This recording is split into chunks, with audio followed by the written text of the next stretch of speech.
JB ang anak ko na yan. Mabait yan. Tsaka masipag yan. Porsigido lalo sa pag-aaral yan. Gusto ko siya ibili ng cellphone. Kaya lang hindi pa sapat yung naipon kong pera sa pag-extra ko sa pagmamassage. Pag medyo okay na ipon ko, siguro mabibili ko siya ng cellphone. Kasi ang ngayon po sa pag-aaral, online na po. Kaya gusto ko po siyang ibili ng cellphone para sa pag-aaral niya. Para masabi niya, isipin niya na sinusuportahan ko siya sa pag-aaral niya.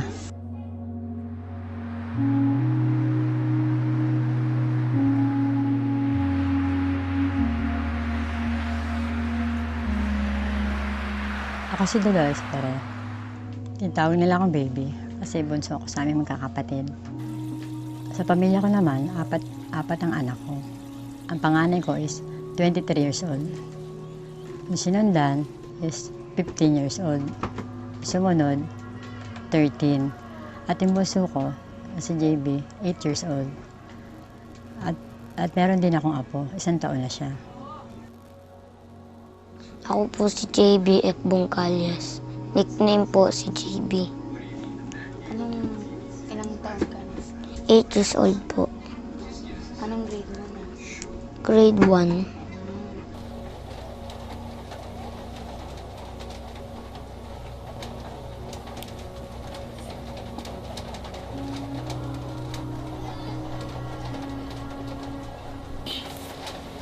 Ito pa lang yung nagagawa ko.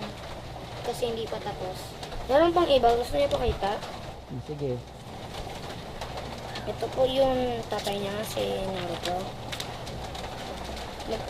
Pero mas malakas yan. Sino ba yan? Kakashi. Gusto mo rin ba maging Hokage? Oo. Bakit? Pero matulungan ng mga tao. Basta may kapangyarihan o kaya malakas.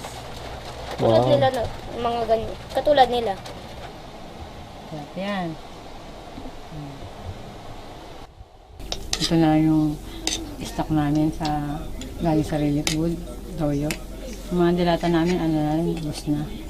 Kaya kahit paano, may pagkain. Salamat tayo kami sa Diyos.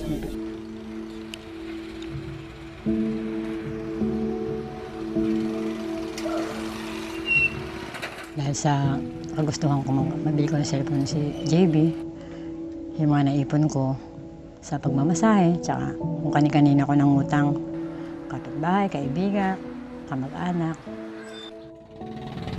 Dito ako nagtatrabaho dati, dito sa laot na to. Ito yung tinatawag na bulungan. Kaya yung anak ko gusto ko makakapagtapos siya ng pag-aaral. Kasi ayoko mapunta siya dito. Tsaka ayoko maranasan niya yung mga hirap na naranasan ko. Magtataka sa akin mga kapitbahay namin at mga iba kong kaibigan kung bakit ganito lagi daw ako nakasombrero at ano daw nangyari sa buko. Dahil sa sobrang pag-asikaso ko sa magulang ko at sa mga anak ko, napapabaya ko ng sarili ko. Kaya ganito yung nangyari sa akin. Akala ko nga kung ano lang to, pero tingnan niyo, sobrang stress at hindi ko sa magulang ko, nagkaganito na yung buko ko. Ito yung epekto sa akin ng sa stress ko sa problema ko.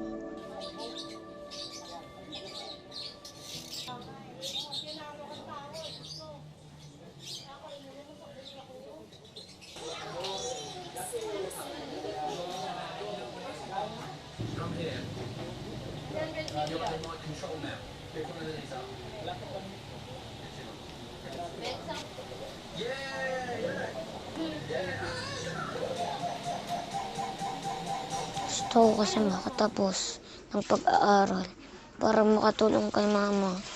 Matagal na kasi ako hindi nakatulong kay mama. Kasi ayoko po siya makitang umiiyak pag walang pera. Hindi ka ba natatakot kapag malabas si mama mo? Natatakot po. Baka po kasi magka-COVID siya. Kahit ayoko siya magka-COVID ba? Ayoko siya mahawa kasi mapupunta siya sa ospital katulad ng dati. Tingin ba? Na? iPad. Anong iPad?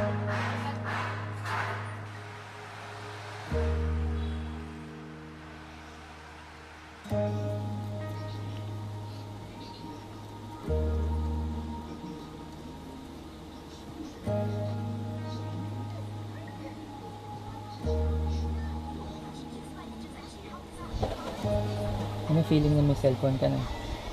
Masaya. Kasi matagal na ako hindi nakakagamit ng cellphone. Tsaka may pang-online classes na ako.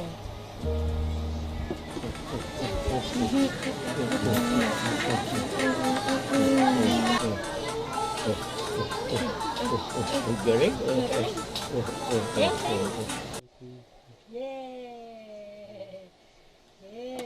Ano laro mo, JB? Lego po.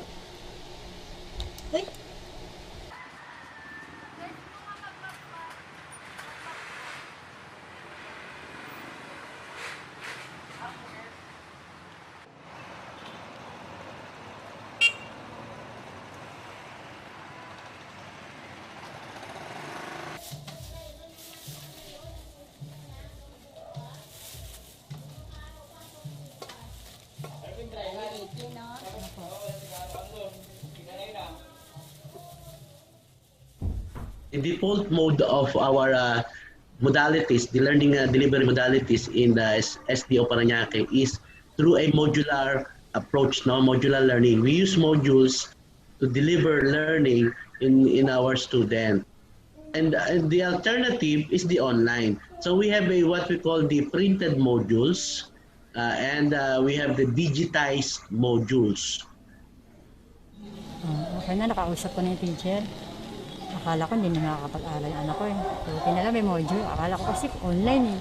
Buti nakaabot ako, makakapag-aral na yung anak ko. Kinder and the grade 1, since they are on the early stage of schooling, the local government provided them some tablets. The individual lessons are being uploaded in the tablet so that the kinder and the grade 1 can easily, they are very visual and they can easily learn how to read and write. Kailangan kong turuan ang anak ko kahit hindi ako ganun kaalala sa mathematics. Lahat ng kakayanin ko para matuto yung anak ko. Para sa ganun din, matuto din ako sa pagtuturo ko sa kanya. Mas madagdagan ka lang ako sa math. Ma, mag-aaral ako hanggang makatapos ng aral at matupad ang pinapangarap mo at pinapangarap ko. At pagtanda mo, ako mong bibigay sa'yo ng pera, ako mong papakain sa'yo, ako mong bibigay sa'yo ng magandang buhay pagtanda mo para di ka lagi lungkot. Tsaka manonood tayo ng TV paggabi, katulad ng dati.